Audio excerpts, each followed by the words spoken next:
Hi everyone, welcome back to Fluento, everyday English for real life. I'm Anna. And I'm David. Hey, Anna. Hey David, how are you feeling today? Honestly, a little sleepy. I stayed up too late last night. Oh no, why? I was trying to finish a puzzle, a really big one, 500 pieces. A puzzle at midnight? I couldn't stop. There was one piece I couldn't find, just one. And then I found it in my sock. In your sock? In my sock.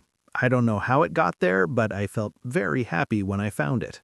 That is so funny, but also, I understand that feeling. When you're doing something you love, you lose track of time completely. Exactly. That's what hobbies do, right? They take you out of normal life for a little while. They really do. And today, friends, that is exactly what we are going to talk about. Hobbies, free time, the things we do just for us. Just for us. I like that. Before we start, if you are new here, welcome. We are so happy you found us. And if you have been with us before, welcome back. Please subscribe if you haven't yet. It helps us keep making these conversations for you. And leave us a comment today. We want to know, what do you love to do in your free time? Tell us. We read every single one. We really do. Okay, David, let's start. Tell me something. What do you like to do when you have a free afternoon? A free afternoon. Okay, so I really like to go for long walks. Not fast walks, slow walks, with no destination. Oh, I love that. Just walking. Yes, I put my phone in my pocket, I don't look at it, and I just walk.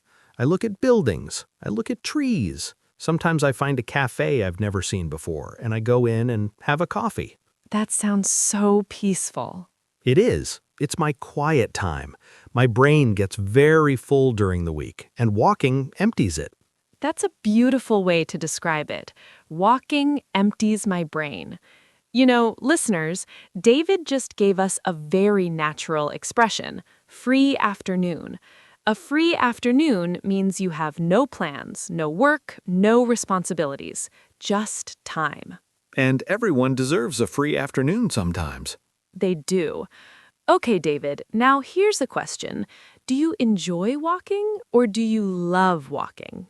Good question.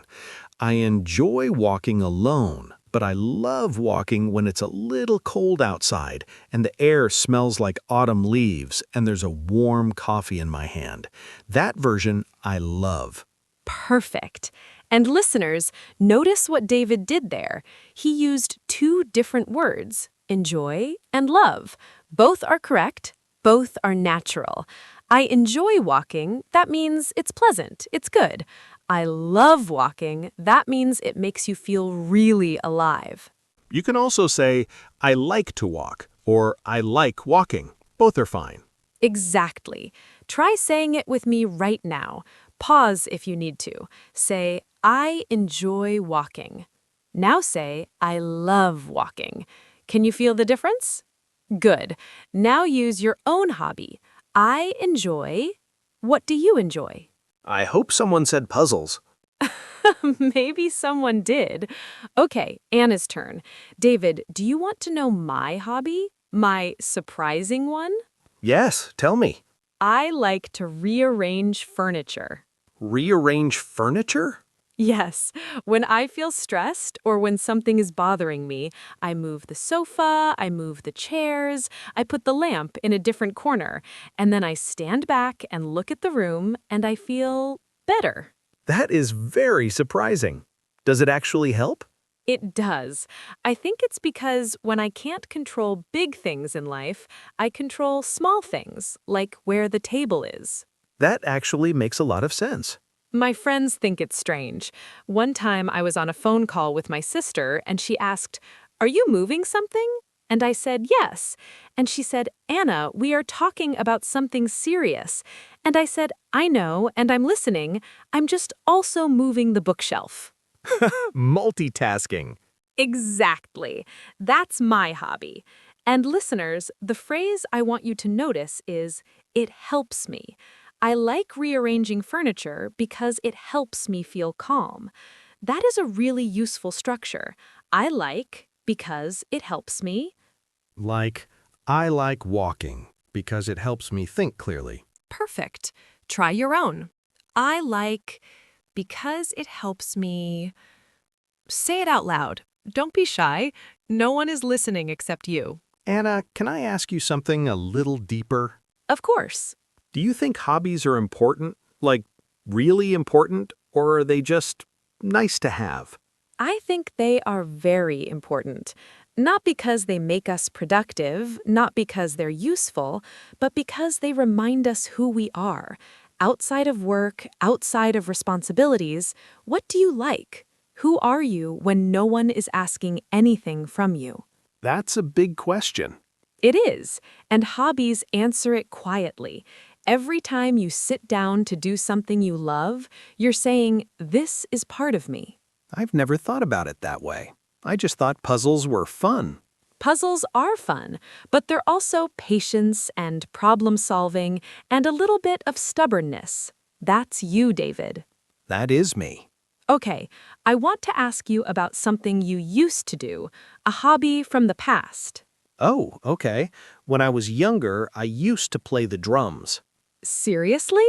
Very seriously. I was in a band. We were called, are you ready? I'm ready. The Midnight Sandwiches. The Midnight Sandwiches? My friend named us. I thought we should be called something cool, like Thunder Road or Dark Storm, but he said Midnight Sandwiches, and everyone voted yes, except me. I love that. The Midnight Sandwiches. Did you perform anywhere? We played at one school event. We were very loud. I think some parents covered their ears, but we felt incredible. That is so wonderful. Do you miss it? Sometimes. I don't play anymore. I don't even have drums. My apartment is too small. But sometimes when I hear a good drum solo, I tap my fingers on the table, and for a second, I'm back. That's beautiful, David. Listeners, the phrase I just used was I used to. I used to play drums. That means I did it in the past, but I don't do it now. I used to is very useful for talking about old hobbies. And it doesn't have to be sad. Sometimes things change. We move, we grow, we find new hobbies. That's okay. Okay, now let's talk about something we want to try. A hobby we don't have yet, but we want. Oh, I have one. I really want to learn how to paint. Watercolors, specifically. I see pictures of watercolor paintings, soft colors, gentle edges, and I think, I want to do that. I want to make something beautiful and slow. I want to learn how to paint. Listeners, that's our phrase. I want to learn how to. It means you don't know yet, but you want to start. I want to learn how to cook. I want to learn how to dance. I want to learn how to speak English. That last one, maybe that's you right now, and that's wonderful. What about you, Anna? What do you want to try? I want to learn how to bake bread, real bread, from scratch, with flour and water and time. That sounds very satisfying. I think it would be. There's something about making something with your hands that feels really grounding. My grandmother used to bake bread every Sunday. The whole house smelled like warmth. I want that feeling. That's a lovely reason to learn something. And now, what don't you like? David, what's a hobby that's just not for you? Knitting. Knitting? I tried it once. My aunt taught me. She was very patient, but my hands do not cooperate. I made something that was supposed to be a scarf. It was more like a small, confused rectangle. A confused rectangle. I don't really enjoy things where my hands have to be very precise and very patient at the same time. I prefer things that are a little more free. That's fair. I don't really enjoy knitting, or you can say, knitting is not really for me. Both sound natural. Both are polite.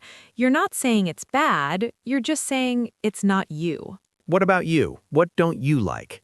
I don't like team sports. I know that sounds strange, but I get very nervous when other people are depending on me. What if I drop the ball? What if I run the wrong direction? Have you ever run the wrong direction? Once in school, I scored a goal for the other team. Oh no! The whole field went very quiet. My teacher said, "Anna," and I just smiled, because what else can you do? That is amazing. You are amazing. I prefer individual activities, things I can do in my own rhythm, my own pace, rearranging furniture, reading, attempting to bake bread. Can I tell you a short story? Please. A few years ago, I decided I wanted to learn how to draw. I bought a sketchbook, I sat down, and I tried to draw a cat. How did it go? It looked like a potato with ears. And I almost stopped. I thought, I'm not a creative person. This isn't for me. But I kept going, just 5 minutes a day. Not to be good, just to try. And after about 3 months, I drew a cat that actually looked like a cat. Really? My neighbor saw it and said, "Oh, is that a cat?" And she didn't even ask. She just knew. That's progress. That's huge progress. I learned something from that. You don't have to be good at something to enjoy it. You just have to be willing to be bad at it for a while. That's one of the most important things you can know about hobbies, about language learning, about most things. Listeners, are you learning English right now and sometimes feeling like it's hard, that you're making mistakes? That's okay. That's exactly right. You're in the potato cat stage, and the real cat stage is coming. Okay, before we say goodbye, let's pause together for a moment. Here are 2 questions for you to think about. You don't have to answer out loud, just think. Question 1. What hobby do you have that makes you feel like yourself? Question 2. What is one thing you've always wanted to try but haven't started yet? Take your time.